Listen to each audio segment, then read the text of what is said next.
The back, so you just. Okay. Good evening, everyone. We'll officially call the meeting to order in just a moment. Who is missing? 1, 2, 3, 5. Let's see if that Mark is. I guess, oh yeah, Mark is on. Mark. Hi, Mark. Yep, we see you. Hello. Hi.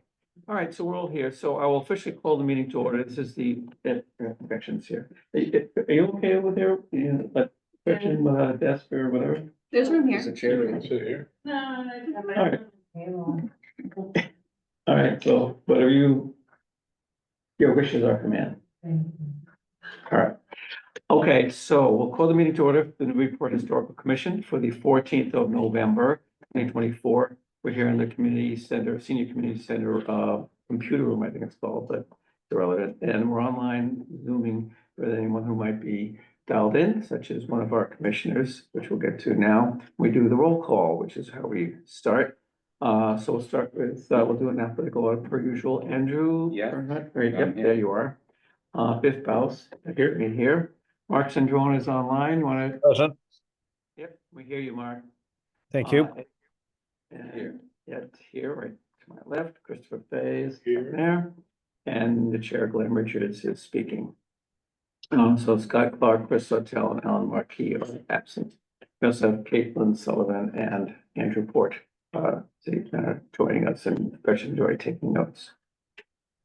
Okay, so there were two demolition delay applications where the applicants have asked to continue the matter so that they can do the whole thing in one evening. The first was 246 High Street.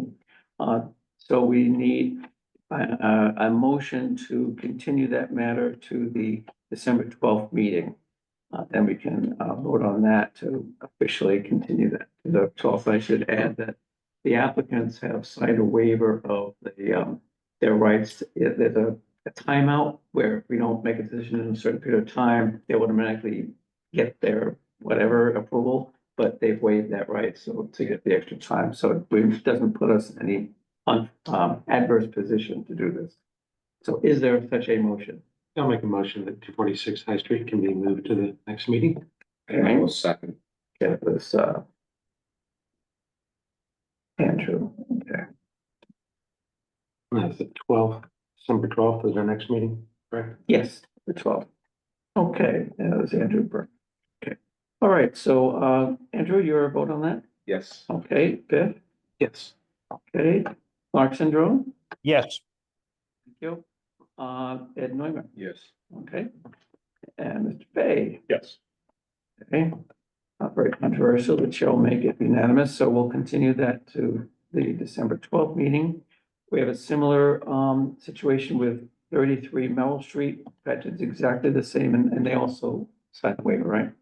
So is there a motion to continue the 33 Merrill Street demolition delay hearing to the 12th of December? Sure, I'll make the motion. You'll do it again, eh? And I will second again. Okay. And we'll go around again. So Andrew, Yes. okay, Biff, Yes. Bounce, Mark. Yes. Thank you. Ed? Yes. Okay. Chris? Yes. Okay. Good. I'm whipping right along here. Okay. Okay, so, under general, and I keep wondering, is it, how you pronounce your last name? Knight. Knight, okay. Oh, that's, okay, that's how the EI is usually pronounced, but it's not, like Einstein. So we have 38 Forest Street, review the proposed preservation restriction. Did you guys have a chance to take a look at it? I know it was, posted online there. I know I did. Before I make my comments, did anyone have any concerns or comments about it that you want to bring up? I do. Should we give a little background on what Yeah. that before us? Yeah. Sure, and I meant to check, Just like Netflix, gotta do a little summary recap. okay, so it's a large lot. I believe it's zone 2 family, or it's currently 2 family, or not. No, it's a single family. Okay, but it's a large lot. And, the applicant wants to, build a second residence on that lot. Planning board is requiring this preservation restriction as part of that deal. By for like- ordinance, right? Okay, yeah, Yeah. apparently, and this is interesting, when we first took this up, I didn't realize that the specifics of the ordinance were kind of spelled that out, so someone asked, I think it was, might have been Chris Sawtell, someone asked about, didn't we vote that we weren't interested in the PR? Right. And it's true, we did, turns out that they kind of have to do a PR. Now, we don't necessarily have to hold it, is that correct? But Yeah, that's right, I it's guess, a little funky. sorry. That was it. Is that true that we don't necessarily have to be the ones holding it? That's right, yeah, through the chair, just a couple of things if I can help to clarify, if it's helpful at all, you know, if you have further questions, but, so this is a special provision, so it's other than the as of right things in the zoning, this is an option for someone, so they can come into the planning board. As Glenn mentioned, they can come into the board as opposed to having the two family that's already allowed as of right on the lot. Come in and say, we'd like to do two separate single family structures on the lot, and this is an option you can do by special permit, they go to the planning board to do that. But one of the ordinance provisions, and by the way, this ordinance was adopted or updated like a year or two back. With some changes to it, then there was a prior version of it, but at any rate, there's an obligation in there, if there's a historical structure on the property to be eligible for the special permit, you have to come in with a preservation restriction that, and this is the provision that Glenn was mentioning. And understandably, if it hasn't been discussed and you're not fully aware of it, you may not know pros and cons are up to you, what you want to do, and it's not your obligation to make a permit path for someone. But as Glenn pointed out, without an approved historical restriction, it doesn't need to be held by the commission, but the commission does need to approve, you know, the scope of it, if you will. They would not be eligible because the application needs to include a PR that has been approved by the historical commission. So if you had questions or concerns or preferences regarding the preservation of the structure or modifications, I think that might have, I wasn't here, I apologize, because I think it was downstairs at the time of the meeting, but if there's a desire to have some of those things done, that may be necessary to achieve, you know, a viable PR, an appropriate PR for the structure. But they, in order to be eligible for the special permit process, they need to have an approved PR. So if you're hesitant about the concern not holding the PR, that could be held by another nonprofit or entity. That's not your obligation necessarily to find that, but yeah, that would need to find that. And that has been done a couple of other times in the city. But the sum result is, it sounds like perhaps you may want to revisit that discussion with the applicant and sort of sort out whether or not you want to change anything. The other question that came up that is related to this particular provision is because this provision, I'll just read briefly, it says when a lot contains an existing building listed as contributing, you know, that's what we're referring to. If the commission is not interested in holding a preservation restriction and that has more to do with, say, lack of historic integrity of the structure, you know, something like that, as opposed to just, you know, not necessarily being interested in holding PR, which isn't necessarily the issue at hand here.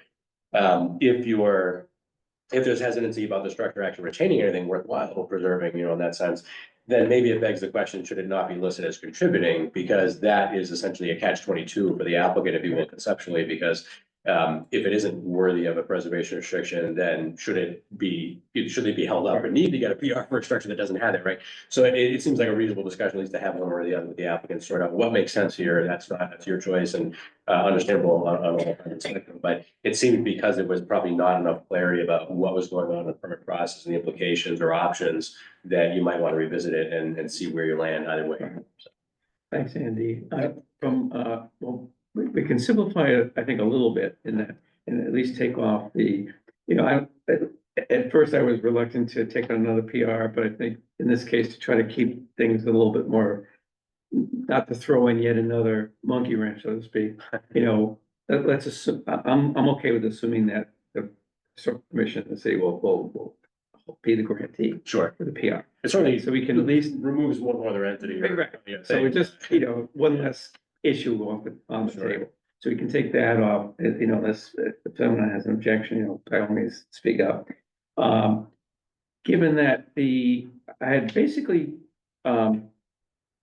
two issues with the way you know, this current version of the PR. The first is that, you know, I'll be kind of semi-brutally honest here. There are so many errors and like typos and things like that, I don't feel comfortable. We have to pass it on to the Mass Historical Commission and they look at everything in minute detail. And it would be embarrassing to send that to the Mass Historic Commission the way it is. There, like, every page, there's either typos or things that are screwed up or whatever. And in most cases, you can kind of figure out what it was supposed to be. But in some cases, for example, I made a note here, I didn't even note all of them, but this one is a good example. In this case, it changes the meaning on the sheet that talks about the guidelines. This is page 21. It under, I think it was under major changes. It had spot repainting of masonry. And I'm wondering if what was meant was repointing of masonry, which is a more involved operation, obviously, than spot repainting. I mean, that would seem to me that would be a pretty minor thing, whereas a repointing might not be so minor. So, that's on page 21 if you're interested. So, I mean, you can go, and I'm sure I sort of, to the corner of my eye, saw you nodding on, as I was going through, that there's a lot of. Yeah, there- One of the photos of the historical photos of the house is actually the wrong house. It's the neighboring house that's on like Form D or something, I think it was. They were both on the same. They're both Yeah, the same. they're I'm just both the wondering, same thing. I uploaded probably, I don't know how many versions I uploaded until we got a final version, so I'm wondering if Yeah, one of the versions that you're looking at isn't. It does cause confusion when there's multiple versions or. Yeah. Yeah. So- This Form B is correct, though, even though it is the house, the next door house, this is for Yeah. 38 and 40. right. Yeah, that photo is the house next door. They put both houses because they were essentially, at the time anyway, they were essentially the same. It was 38. But I think the other photo was, the photo of the actual house is on the same one. Oh, And it's not on, I didn't see it in the submittal thing. okay. So that was, the one issue with it. The other one is to just square away with you had, I know I stated like last month that I was really nervous about this, pre-approved edition thing, because when you first came in, it was like, well, I may or may not actually do it, it's for future, blah, blah, blah. So that seemed way too vague to be putting into the PR, because this is like a legal contract type of thing, it's in perpetuity and all that, and so it's gotta be nailed down pretty tight. That said, we have done PRs that have had, things kind of pre-approved. And you had some elevations there. Do you have, would I be correct to think that this is something you actually do want to execute, that addition in the back of the place? It's just in there, so if there's a buyer that comes along, that addition is approved. It's not something that we plan to do at this time. It's more of, we're just putting it in there. There's already a first floor addition on the back that was done back in All right, well, the 90s. The only thing we could possibly do is, well, there's two ways of dealing with this. If we could take that out, and then if some buyer wants to put an addition on, it would be reviewed just like any other house, and just off the top of my head, look, I know if there's an Eileen graph design, it looked pretty reasonable. I don't think it's a big issue. Or if you want to kind of file those specific plans for us to kind of pre-approve, that could be done, but then that's the only thing that would be pre-approved is those specific plans. Because like we can't, that we can't, that's not gonna say that pre-approval isn't gonna apply to, anything they put up on that footprint or something like that. No, I mean, that was the intent. That's why we had the floor plans, and elevations drawings. That's the intent. So it would The only be thing that specific thing. That specific. Yeah, so we'd have to make that clear. Do I know you? Mark, I'm the owner of the property. Oh, okay. I'm just trying to make sure that we get through the process and give you what you want, so that we don't have to keep coming back. Yeah. Because somebody forgot something. Yeah, I mean, it becomes a little bit, probably more tedious of a process than it really needs to be. well, let's see. Just so I could just understand something. The new buyer, the new owner can come back and request an addition and we go through our normal process Yes. of roof line. Yeah. So why even? my Increase question to you, reselling value presumably, right? Because Yeah. now they have the option available. It's- So why even lock them into something like this and just go, you have to come to the board and ask for pre-approval, and we've done, I mean, we can't promise you everything, but for the most part, an addition of this nature that doesn't disturb the front of the house or the side of the house doesn't really, we haven't denied anybody Yeah. on that type of expansion, unless they want something way out of line. Well, and I think the design showed that, and I think that's the reason why we wanted to include it, is because it was non-invasive, it was not detrimental, and we figured that it would give options to a young homeowner who may not know the process, or just say, hey, this is something you can Right. do. It opened a little bit of flexibility for the house. If I may just add, just for, if it, to the extent it's helpful, in understanding the planning board's process, irrespective of the applicant and what may be desirable there, I assume obviously there's benefit there as a, Right. you know, homeowner or developer, because you've got the ability to say, this is already pre-approved, it's not debatable, right? Everybody's Right. agreed.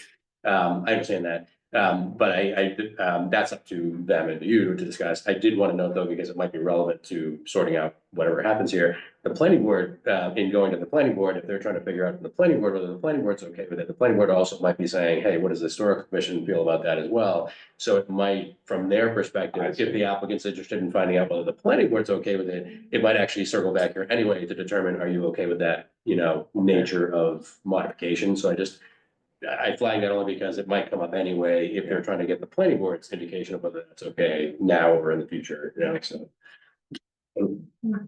They could always change the nature of an addition also, but they would have to come to us. But in that case, they might have to go back to you, but yeah, because Okay. it basically deviates from the plan. Yeah, Okay, so that if it gives them flexibility. yeah, if it deviated from the plan at all, whoever bought it would have to come back in front of you. Yeah, they could come back. Okay. And I said it mainly because the planning board might be looking to verify, just like the PR side of it, that the historic commission experts in this area are okay with that nature of work being done before they approve the special permit for the construction, you know, exterior work. Can I just add, just for clarification, it sounds like you want to just take care of the paperwork for any potential buyer? Yes. Is there, it doesn't matter to me one way or the other, but is there a potential buyer, or is it they're just out, you know, hypothetically somewhere, right? No, I mean, they've been showing the house and, Okay. you know, they've got interest, but we have no buyer at this point. Gotcha. And it's not like this paperwork adds like $100,000 worth of value. The economic value really is, it makes it easier for somebody to come in, that if they want a little extra space because they wanted Right. a bigger room, it was approved and they could go. I guess I'm wondering, like, I hate to put it this way, like, what's in it for you guys to do this ahead of time? That convenience for a buyer. Okay, Yeah. that's just a selling Yeah, point. We've already done the paperwork. Yeah. Whereas again, it may have to come Yeah, back. I mean, it's just, you know, it's a small house. So, you know, if somebody was looking for downside, then I get it, but it was a young couple and they want some Yeah, expansion, but, you know, then it's flexibility. I mean, you know, the economics of it are, you know, the convenience. Yeah, the list, You can't promise. Okay. I was gonna say, the price of the house, you know, isn't conveyed in that addition being approved. Right. It's just the price of the price now. And the intent was to be transparent with the commission, saying this is what we'd like to do. We're offering this to somebody, whether they decide to do it is up to them. I'm just wondering if it's the plan that if we approve it now, that's fine. We obviously can't promise anything, but if it's a reasonable plan, it's something early, it could be. Yeah, it would be likely that we would approve it later on if somebody actually wants to do it, so I mean, it's almost like we're kind of running around chasing our tails a little bit. But I think that's sort of is that the reason? I wasn't here when the vote was taken. I went to the house. Is that the reason, was the concern? Why Decided that they didn't even need it. Well, the Why concern was about, it? there were a couple of reasons, and I was just looking at the minutes from the meeting of, the October 10th meeting, which I guess was our last meeting. And, because I thought I had said something about this, one of the things that, was, I forgot to mention before, as far as what was sort of deficient in the PR, which is what we're trying to get at right now, right? We want to get this thing finalized. Do you recall we discussed that, it should be, and the minutes capture it well, that, it says he, referring to me, would consider it if meaning the PR, if the house were made to be an example of its period. We were talking about replacing, remember that? We were talking about, you know, get the vinyl siding, it should be wood clapboards, and, the windows are fine, they should be, you know, preserved. And, there was something that someone, I think, Chris tells not here, I know he had concerns about the door. Maybe you remember that as well, you know, that looked like it was probably the original door, so that should be preserved as much as possible. It looked like it's in recent condition and so on, but none of that was in this PR. So in the PR that is submitted to Exhibit G, it asks for restriction on the windows and preserving the windows. I didn't add the siding because, I mean, the siding is vinyl and the house next to it is vinyl. And then if you go down the road, there's several houses that look that they're 8, 10, 12, and 14.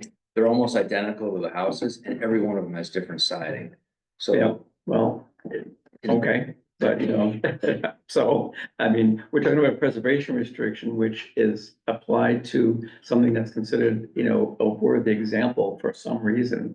And so we just want, you know, that's what we're trying to achieve here. I know it's an expense. I know it's not cheap, especially if it's, you know, cedar wood siding is, I've done myself. I know it's not cheap. But, you know, otherwise, it's like, it seems like, why are we, you know, what kind of bothering? Yeah, I feel like, you know, putting this addition that's, you know, a maybe addition to the back. I don't have a real problem Yeah. with that. I think my biggest problem is the house as it is. You know, there are elements of it that are definitely worth saving. We talked about the door, it's got Greek revival windows around it. The matching house next door that was on the same historical property used to have that same Greek revival style windows around the door, the lights around it, and were changed, and so like that makes that part of the home unique and special because it's you know 1850s entryway that's still you know emblematic of Greek revival architecture, and that's what the home is about if you're gonna try to preserve it. So I think if you know, this talks about vinyl siding. It's like, I don't think I want anything to do with preserving, you know, having a historical document saying we should keep this modern siding. That part doesn't jive. I think that's the hard part. So if this was saying, you know, we want to take it as close to its original, you know, look and feel, the same sort of materials, same sort of workmanship on it, and restrict that. So we would be like, yeah, we have no problem. But I think looking at the house the way it is and trying to preserve it as is, I don't think there's enough other than saying, you know, I would like to see the door there still or whatever, but I don't think the property is itself. Yeah, and I thought that, you know, that was communicated from, you know, our last meeting, so, I'm hope that this shouldn't be coming as a shock. Well, I thought the comment at the last meeting that you had made was that because of the process that was involved, that, you know, that you weren't sure that, you know, that you wanted to hold another property and you didn't want to go through the process of that. Right. And that it was deemed that there wasn't enough significance there. And the door, we offered to save in the windows, but we specifically said that we would not do the siding, and it was Yeah. voted on, approved and passed or approved. What was approved? Well, didn't you have a vote? The vote, the vote to approve the PR was failed, it was like 1-5. Yeah. It did not pass. If I may? Yeah. I'll leave it to you again, but it seems to me from the discussion that we've had here and in the context of other permits and the construction of this ordinance and what the planning board would expect in this context here even. It seems like, you know, sort of the cost of business is, you know, in order to address the historic preservation side of this to be eligible for the special permit. Yeah. You may need to sort of just put that on the scale against and deal with, you know, in terms of the cost of doing that work against the financial benefit of being able to do a true single family home as opposed to a 2-family. And I say that only because that's the reality is that it may be difficult to get both the historical commission and the planning board's approval without that being incorporated in here, in essence. And I'm just trying to be honest that, you know, that's sort of the lay of the land, I That's guess. a good summation, yeah. So if it was just about the potential addition, it might be a different discussion, but you're looking to add a whole other building. Right? Not back here, if I remember right. Right. So a whole down a little gully. Yeah, and by the way, I agree with my partner Biff here that I don't, you know, where you have concrete plans, you know, that from your architect for that little addition, if you want to incorporate that, you know, I know earlier I expressed reluctance because it seemed at the time it was kind of vague and maybe it is, maybe not, but it sounds, but if you want to, I'm not objecting to that at this point, you know, so I think Yeah. we're- I just want, we're in like, agreement that the problem is that having a preservation restriction that preserves a house that is an exemplar of a great revival house from that period, you know, is dressed appropriately, so to speak. So, yeah, I mean, I guess I have a hard time, because the last meeting, we talked about, you didn't think the house was contributory enough to have a PR restriction. yeah. And then in order to get to this process, now you're asking us to essentially reside the house. Well, part of the problem was we didn't know about, sorry, to interrupt you, but Yeah, we didn't no. know about that glitch in the ordinance, like we thought we had more flexibility than we actually do, because the way the ordinances are written. Sorry. to interrupt. Yeah, no, so I guess I'm just trying to like, so if you're asking us to reside the house, we're willing to save the windows, save the doors. Yeah. The addition that was put on the back doesn't have original wood siding on it, has vinyl siding to match. The spacing on the clapboards is already 4 inches, so the vinyl siding looks historical Mhm. versus, you know, the typical 5.5, 5 inches covers that we put on now. It's like, it seems like if it wasn't worthy then, and we're willing to do something now, you know, have a PR restriction on this stuff, and then you're asking us to reside it on the top of the planning board, when we go to the planning board, say this does get approved, we still have to pay the affordable housing permit fee, which is also, Mhm. you know, a secondary fee on top of it, which is, you know, significant too. I see Andy frowning at that.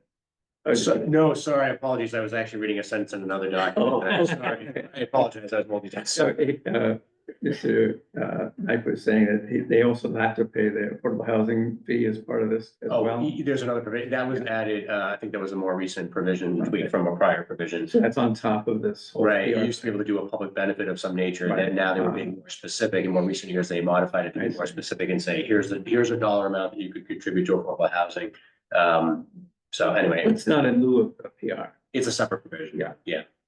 Yeah, so it's- I'm sorry, the public benefit was what we're talking about, right? Yeah, If we hold the preservation restriction, it's preserving the house, but am I wrong about that? I don't mean to do like without doing a treatise on the prior ordinance Right. versus the new one. The old ordinance used to allow several different options for the public benefit. And the ordinance was modified to say in this instance, if there is a historic structure of some nature, that's gotta be part of the picture, right? That's, that's what they're saying here with this contributing status. And the affordable housing thing applies regardless of what's going on to ensure that, if you're creating a large, single family home, you're also helping to, keep the balance of affordable housing in the community by contributing in some way that can get done. So that's kind of in essence, did you want to add anything or? No, I'm just Yeah. thinking maybe there should be a request to vote on the contributing status and see where that ends up. Oh. And then Sure. you're put in the position where you either have that or, the PR has to happen in order to get the special permit. But so let So, me clarify. So if you vote on it to say it's not a contributing property, does that still allow us to go forward with the special permit to the 60? If the property is removed as a contributing structure, then the ordinance is not triggering the need for the preservation restriction.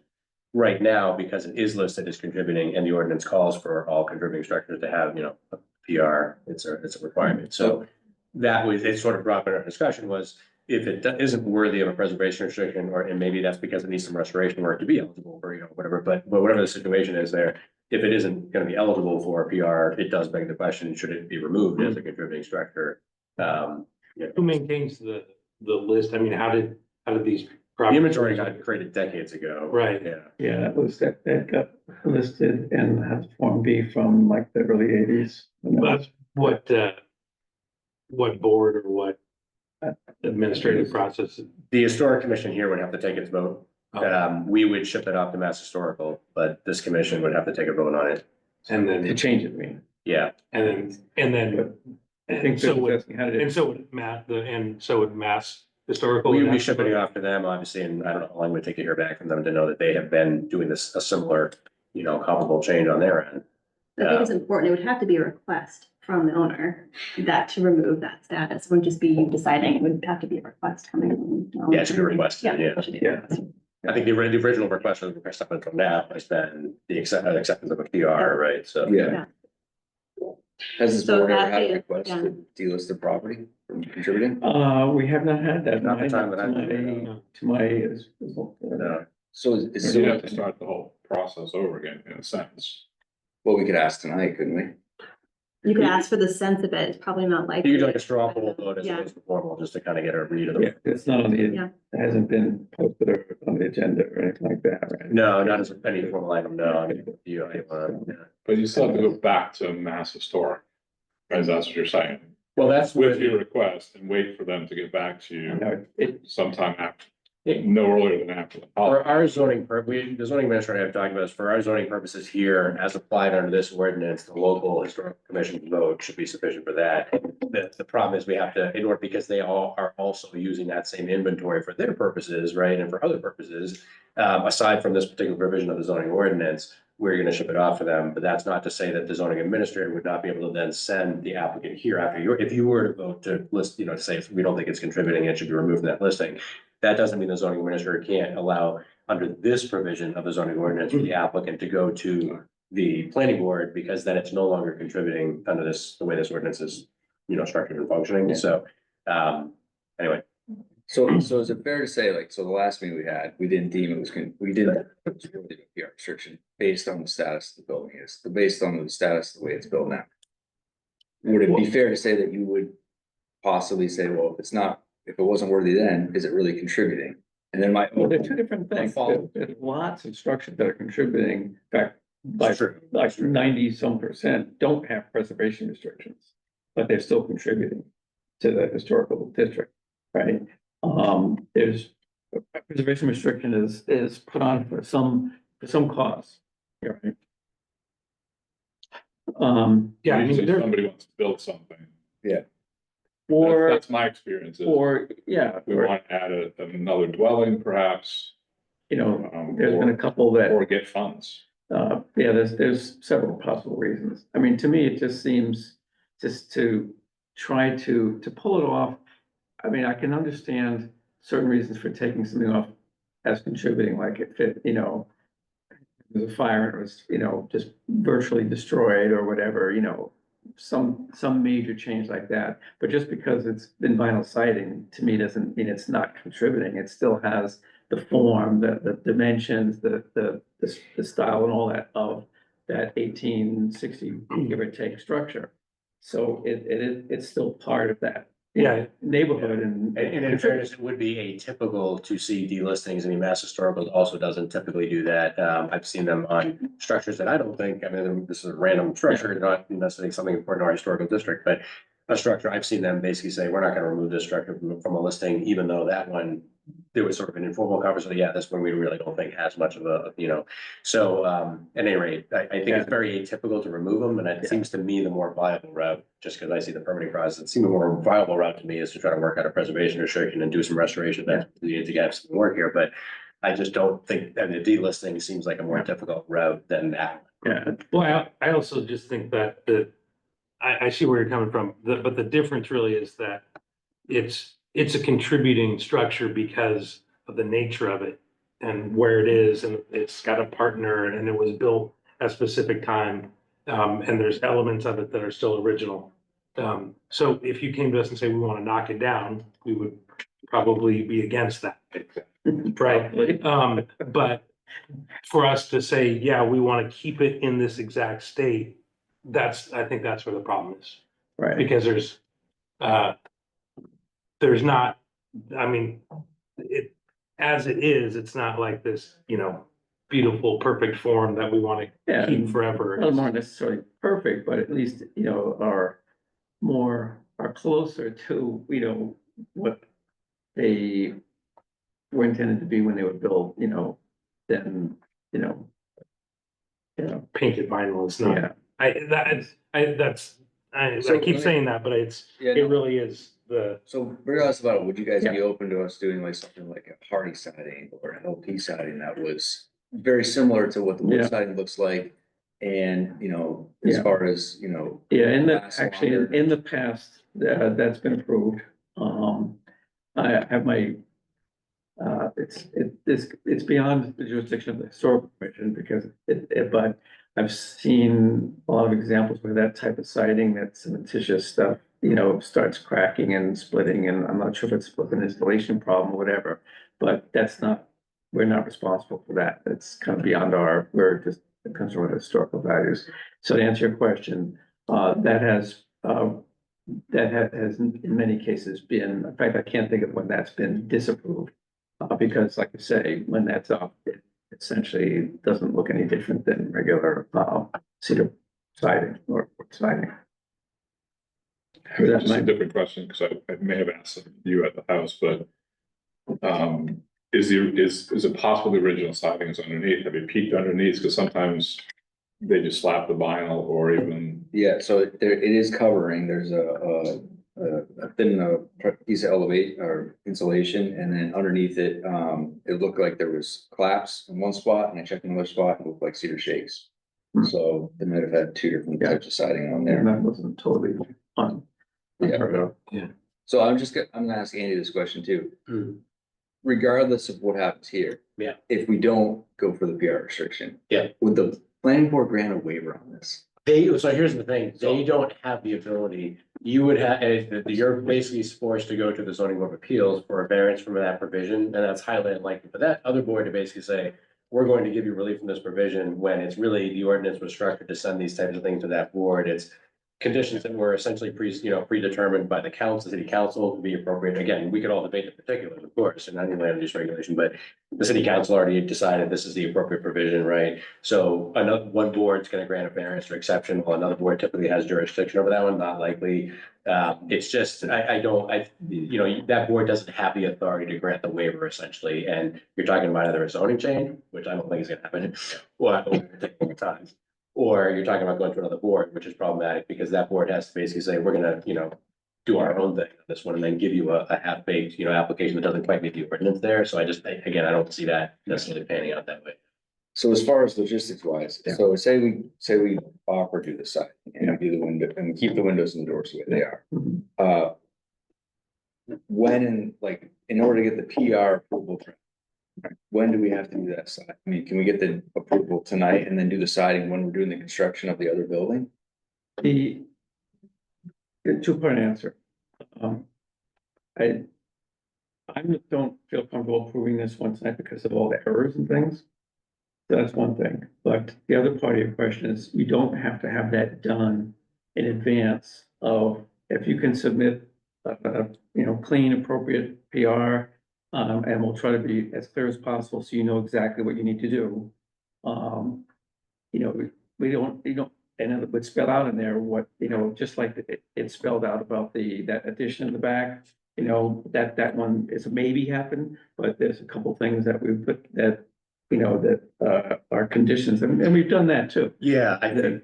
Right? Yeah, I think what would happen here effectively, and Kayla, I think effectively what would happen mechanically is if there was agreement on that scope of work and the PR preservation restriction itself, that language I agree would probably sort of, agree to it at a future meeting, just because the document's got to be in order before the commission is ready to do it.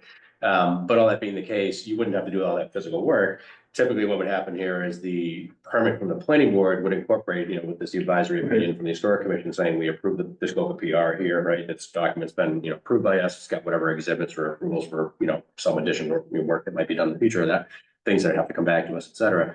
We've agreed on this, that the conditions from the planning board is going to say something like the restoration work, siding work, essentially on the primary original structure has got to be done before you get occupancy on the new structure that you're building. So you'd have to have the preservation restriction recorded before you're getting, going on that new structure there. But the work wouldn't have to be done until you're looking for the occupancy. So you'd have some ability to keep going, with things while for practical purposes. That helps out. That's, mechanically how that would. Do you want to add anything? That's right. Yeah, so would Andy, just so I'm clear on that, and I know we've done stuff like that before on the other PRs. So does, is the thing about the certain work being done before the occupancy? Yeah, I think it is basically the commission's approval. Is that plugged right into the PR, or is that like a separate memo?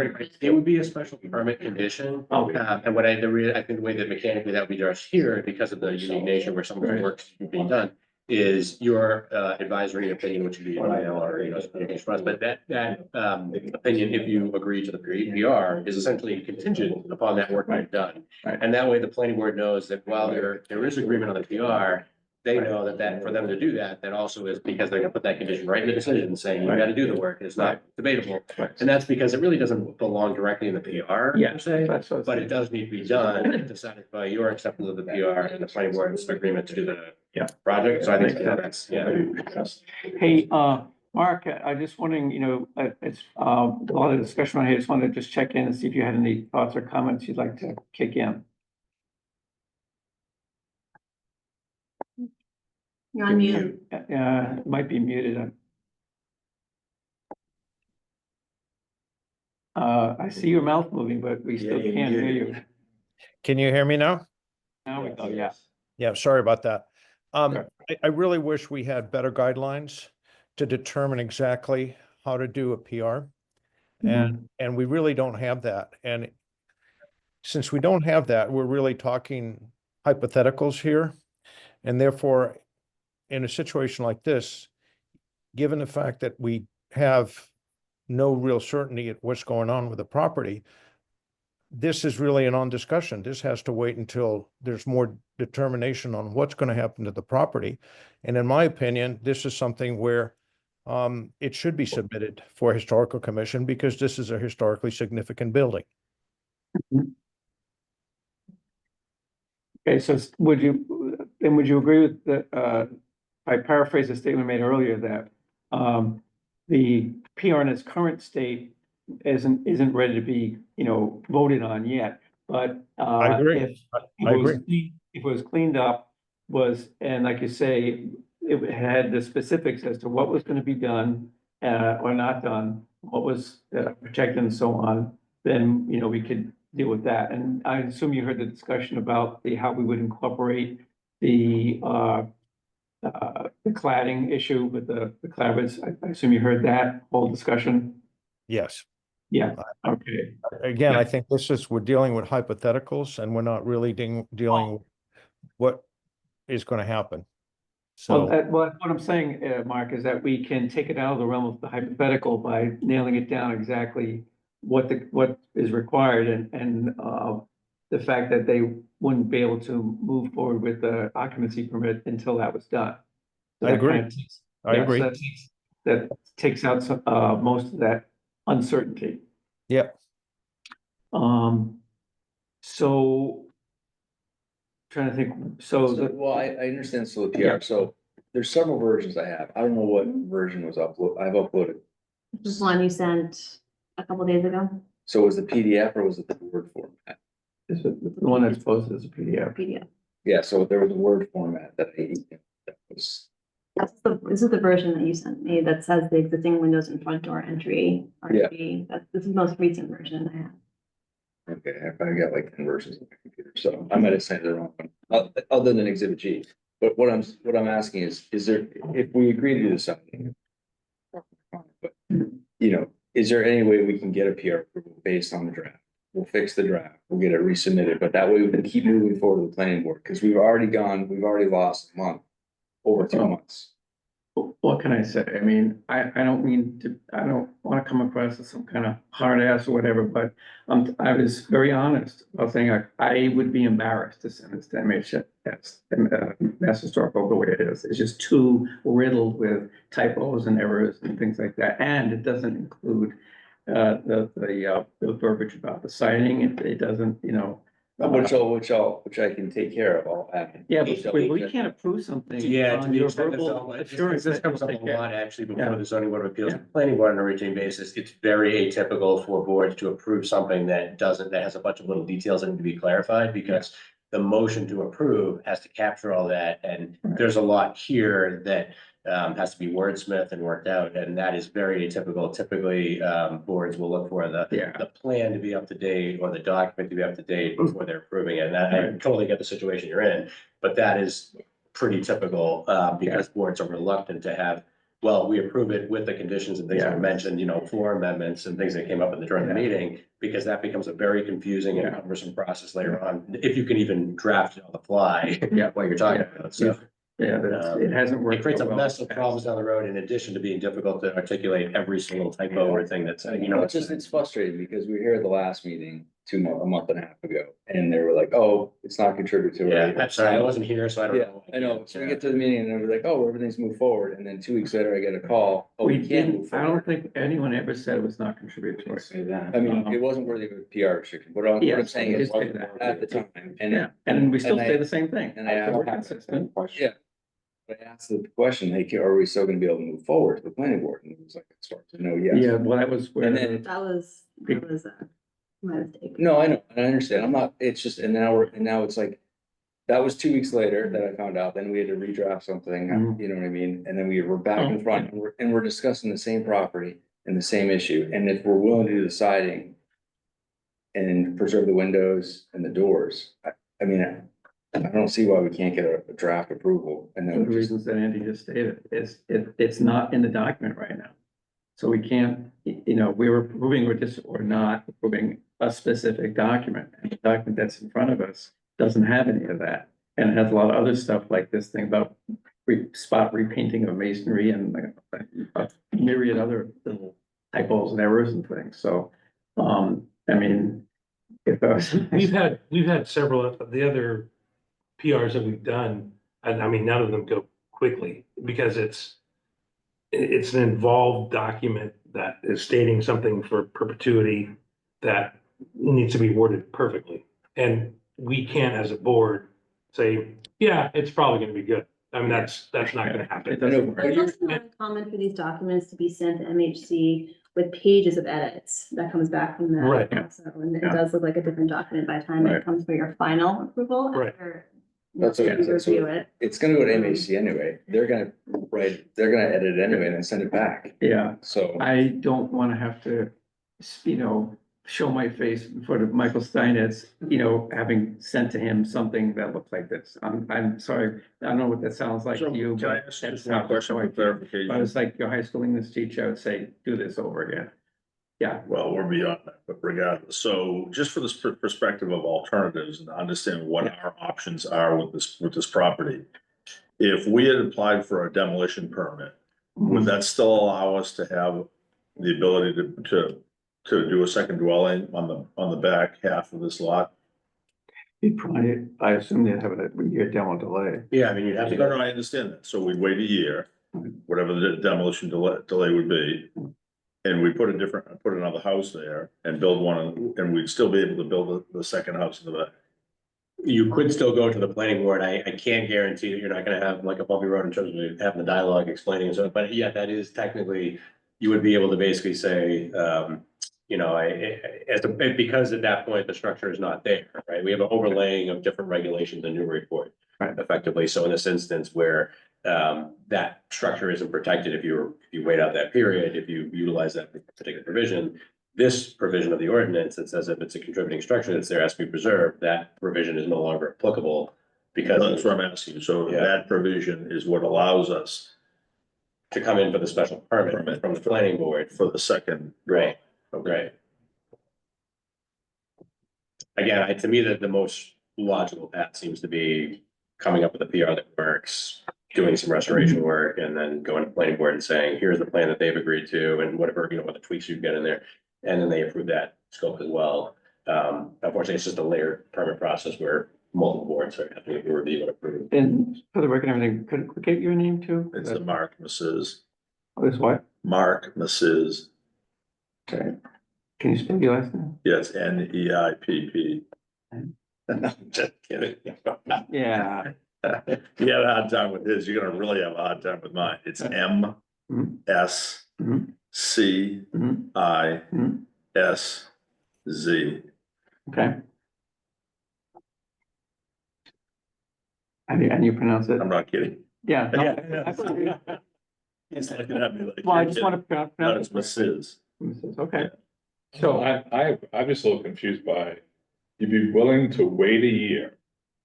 So you're saying you want to sort of expedite the process, but you've been waiting for 6 weeks, right?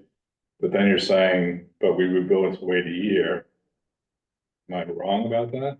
Well, I In order mean, to if I tear did it down down, So my goal would not be to do that. Right. I mean, if this process takes 3 to 4 more months for us to get through, then, you know, to take down a house and build something else there that's worth more money because the market for new houses versus older houses is significantly more active.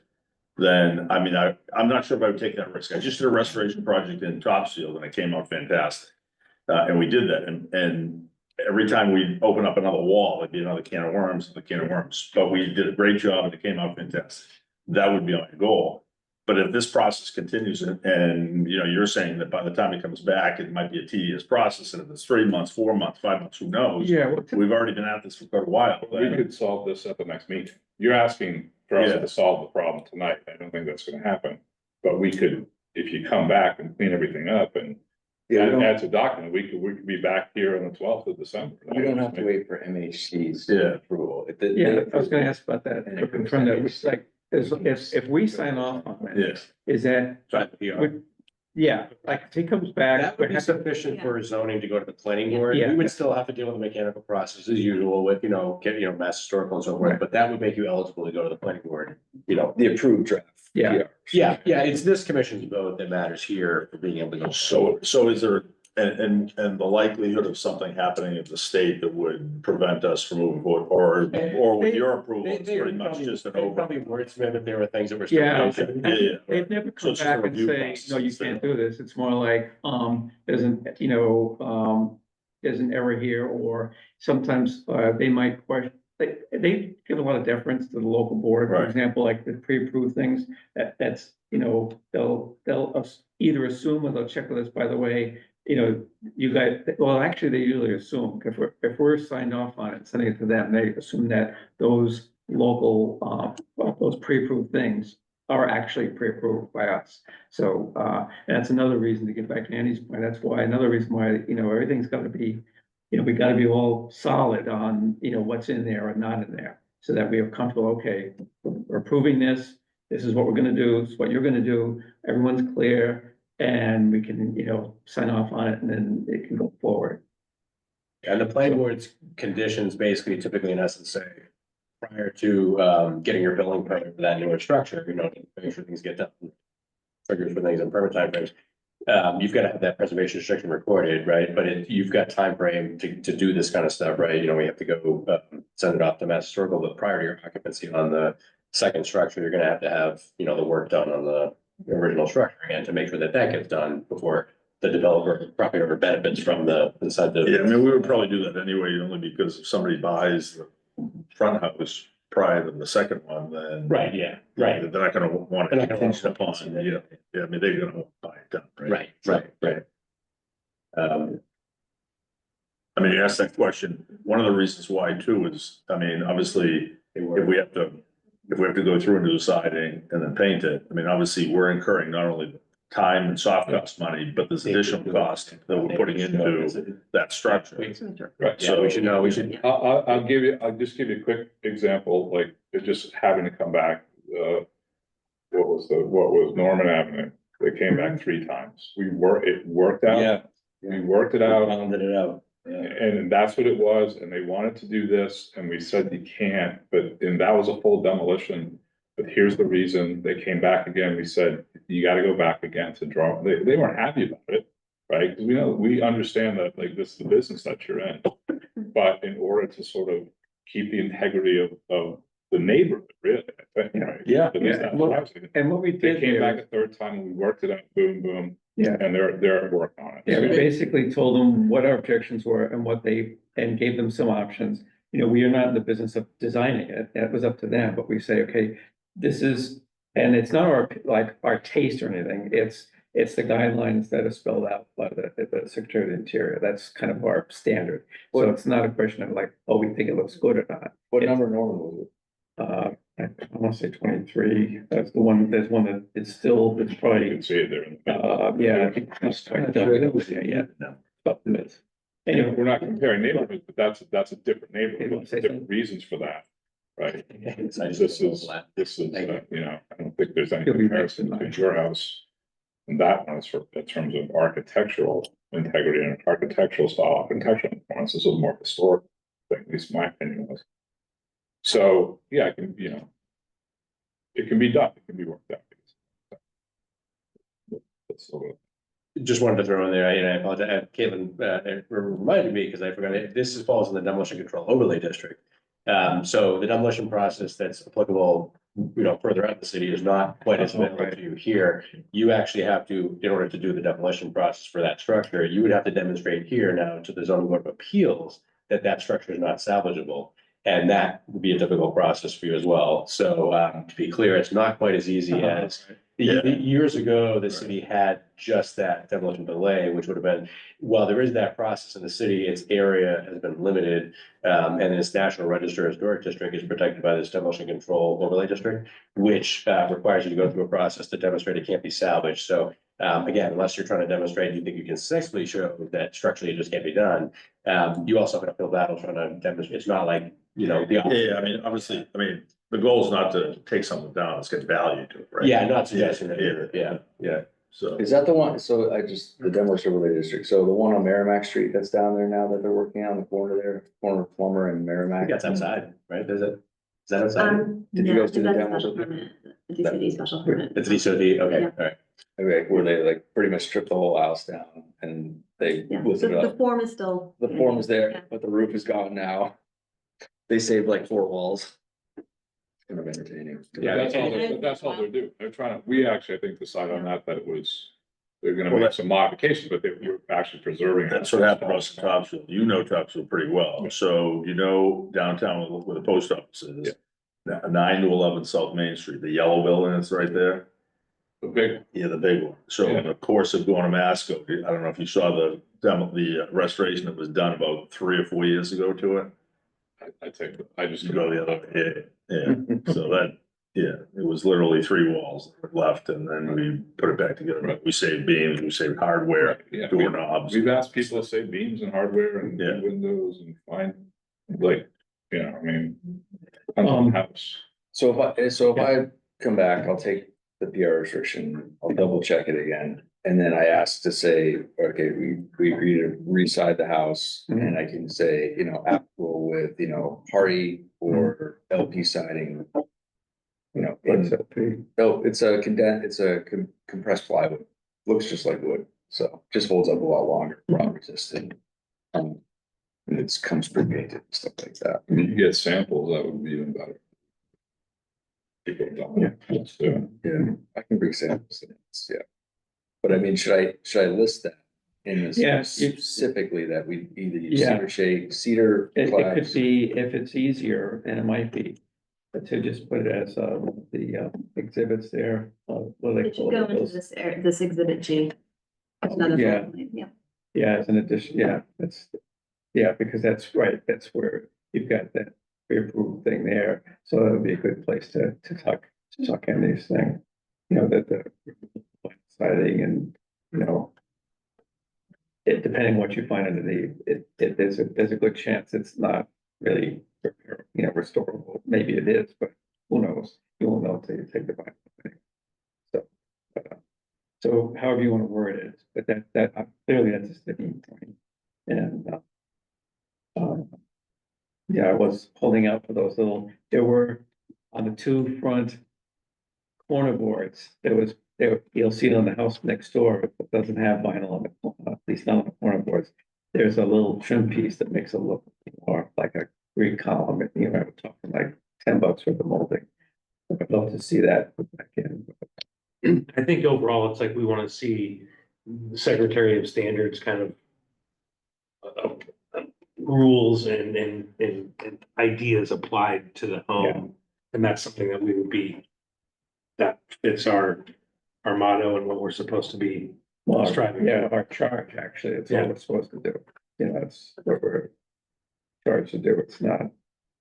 We can, And we can point out a few things like vinyl siding and stuff, but it's not really our job to say what you need to have in there, I guess. Well, but I guess we have specific things we could bring it up. yeah, what Biff is saying, I'll just try to paraphrase a little bit, like. There are these standards on there's like restoration, rehabilitation and So, you know, we're talking about rehabilitation, so that there's what they, in a case like this, it should, the house, the cladding, right, should be something that is appropriate for that period of construction. And which, vinyl siding is not.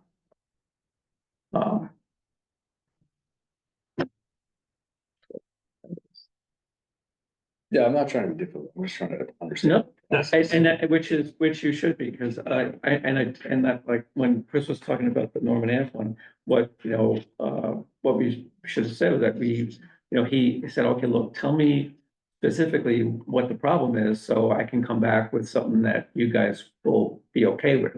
And again, I know I say this a lot, but it bears repeating, it's not that we're okay with it in the sense that we judge that it complies with the guidelines from the Secretary of Interior, and it's not gonna have an adverse impact on either, the house, the neighborhood, the historical values in that spot. And that's what we're supposed to do.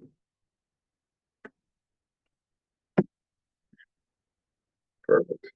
So, okay, so we declare, I'll come back with the PR version on December 12th. Yeah. And we'll state some And siding. on that addition, Suggestion, by the way, that that be at least a week in advance, because we want to try to make sure the commissioners are familiar to make best use of the meeting for your time. So you'll want to get in a week in advance, post it, so they can then take a look at it in advance. Yeah. yeah, in fact, given this particular situation, in fairness to you, we'll try to, if we spot any red flags right away, let you know ASAP, so that you might, so you have time to, if it's, especially if it's something minor, so you can just make the correction before the meeting. Right. So you have, and so there's typically only one meeting per month, correct? Usually two, actually. Yeah. This month, our next meeting would have been on Thanksgiving Day. So I hope you'll pardon us for not meeting on Thanksgiving. How about the day after? Well- I'll bring turkeys in. And cranberry too. Whatever you want. Well, we have the ability to call a meeting that's not, on that formal schedule. We haven't done it in a while, but it has been done. That's up to the commission, whether it's something timely or, Yeah. enough to have a special meeting. Yeah. Day after Thanksgiving, that's a hard set. Even with the ceremonies. So we'll do our best to make sure that, if you can, like, if you got the stuff with Caitlin, right? By that, like, say, day before Thanksgiving, whatever, so that they could post it and we could take a look at it, that would give us time so you could, get back to if there's any. Well, and then you can get feedback. I mean, obviously, at that point, it'd be great to know that, it looks like it passes the muster so that we can, that we're all comfortable. Yeah, bring it up to a vote, Right. right, because, we don't want to bring it to a vote and just have it fail, that doesn't help you at all. So if we get that to you, and then pending that vote, if it does pass, that's an approved draft. Goes to MHC, we can go directly. So is your next meeting before the next planning board meeting in December, or how do they say that? Well, we need time to advertise as well. It's not like you can just go right Yeah. to the next planning board meeting. Well, I just didn't know if there's like a week in advance, so, He's checking. yeah, I mean, I guess that was my reasoning for having I see. a second meeting, I see. that we give us time to Yeah, at least yeah. get to the next meeting. Yeah. Yeah. Juggling the balls. So the next planning board meetings are December 18th. And then posted for January. And actually. more than 12. It's probably January 8th and then January 22nd. Can we please move on? They meet twice a month. We'll stay, Mark. This has gone on way too long. I agree. And how long do you need to advertise for the planning? Once we get a complete application, it takes like 2 weeks to, Okay. It needs at least 2 weeks in the paper. The problem is you need that extra third week at least, because Yeah. the time frame we get it, put it in there, so it's, yeah. But everything's already uploaded to the planning site, so all that stuff, so it's really just the PR restriction. Yeah, just to keep in mind that on the OpenGov system, the planning board's application is separate from the historic commission's, right? So that's some of the stuff attachments be the same, but that's a separate application. Yeah, they have. It's all already. Okay, Yeah. all right. Okay. All right, so as Mark says, suggests, we're okay to move on? Yes. Um. Did, So just to clarify, deciding windows and doors. yeah, and windows, That's what you're the windows and doors are always Yeah. part of the PR anyways. Oh, and I should mention that I think the PR you were copying from, that the Preservation Trust had a big thing about the masonry, the chimney and the masonry inside the house and all that. I think that's, must have been the PR you were copying from Merrimack Street. In this particular house, you know, you don't have to make such a big deal about the chimney structure and all that, you know, but it doesn't hurt that it's there, but just so you know that, Yeah. you know, we're not that, this particular house, that was a much older house, so that's why we're concerned about that. All right, just FYI. All right, if, you know what I'll try to do is, if everything I can think of, I'll send in a note through Caitlin to get to you, so when you're going through this, you know, you have a clear idea of exactly, you know, what we're kind of looking for, and, you know, if you had made any notes like that or anything that we can include those. All right, so can we move on? You guys okay for now? Okay. So thanks for coming. I know it can be, you know, seem frustrating at times, you know, we feel it too. I appreciate it. Thank you. Thank you. You just like to build. Well, but you want to build. Yeah. All right. Thank you. Thank you. Thanks for coming in, guys. Okay, I think the rest can move along pretty quickly. There was two items of correspondence, neither of which require us to take any action, I believe. There was, the letter from the MHC was about that antenna installation at the Unitarian Church. This team already discussed that and made a motion, so that's a done deal as far as we're concerned. They basically also said they don't see any adverse historical impact, so we're all on the same page, so that's all set. On the 29th Federal Street, did you were able to extract any more info from them, or do you want to continue No, that? I want to continue that, I'll have to follow up, with them to get the plans for what they're going to do. The Yeah. new telecommunications facility at, Old South Church. Yeah, what we're talking about here is Caitlin and I had discussed this one. And there's very little specificity and no actual drawings or plans of any kind on that. So we think we should continue the matter so that we can you know, see what it is they're talking about. And then we can take a motion on that. It's probably okay, but you know, as we were just talking about, you don't want to do guesswork, if possible. So this is another So- communications, Yeah, another church. yeah. So, but is someone happy to make a motion to continue that to 12/12? I'll make the motion, sure. Thank you. Okay, Mr. Byrne, and I think, Mark. Okay, so that's, go around the horn here quickly. Andrew? Yes. Okay, you're okay. Biff Faust? Yeah. Okay, Mark? Yes. Okay, Ed is? Yes. Okay, and Chris? Yeah. Okay, and the chair is okay, so we've done that. Here, and, the approval of the minutes for 10/10/24, which. I'll was make what- a motion to approve the minutes. Okay, And I was second. well, you guys are quite the team. We're the team. That's right. Okay, stand I by. just like being in the notes. what it is? Okay,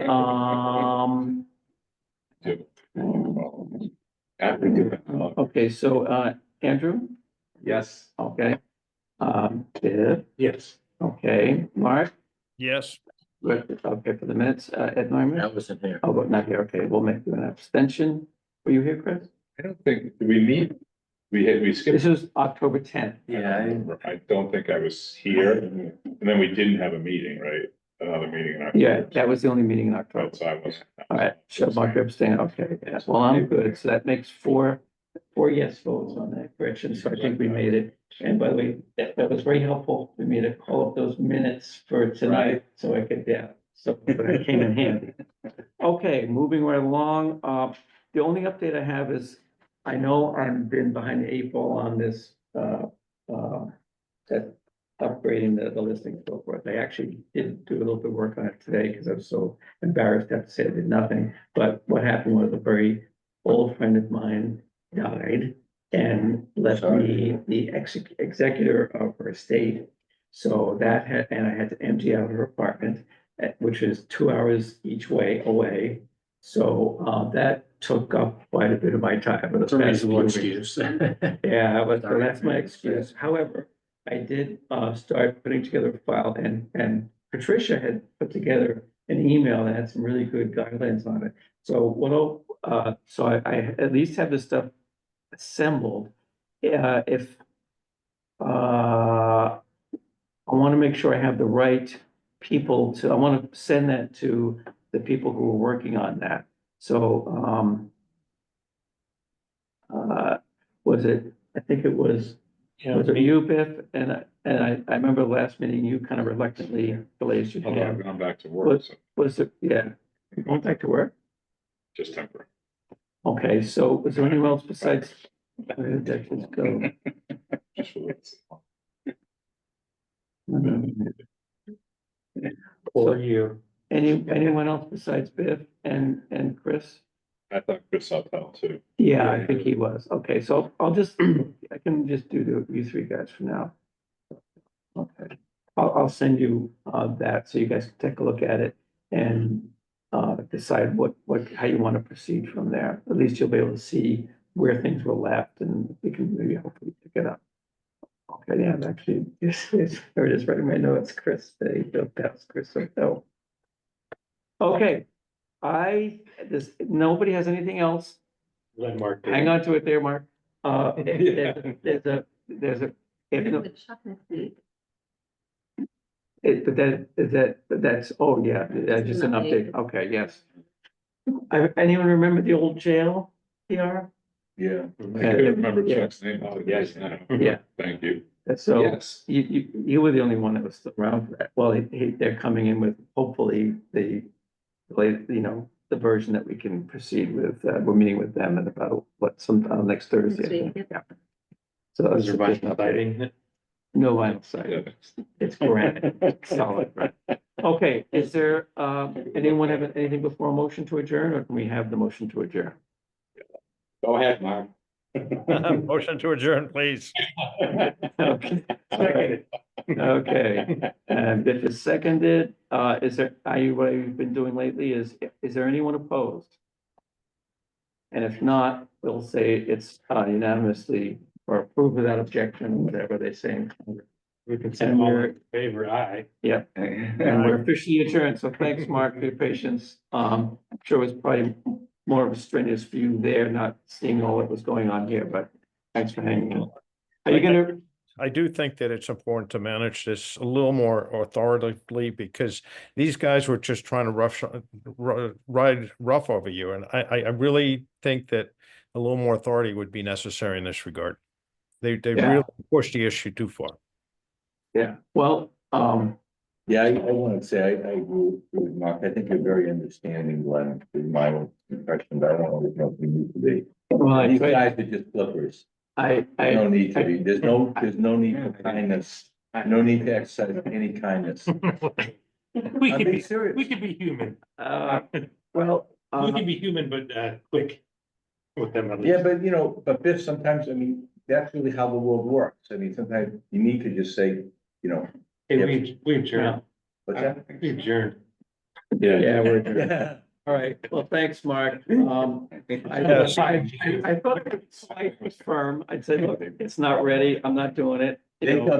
No, you were absolutely right. I totally agree with you, Glenn. You did the right thing, but at some point you just have to say enough is enough because they were going to push too hard. Anyway, thank you. Bye.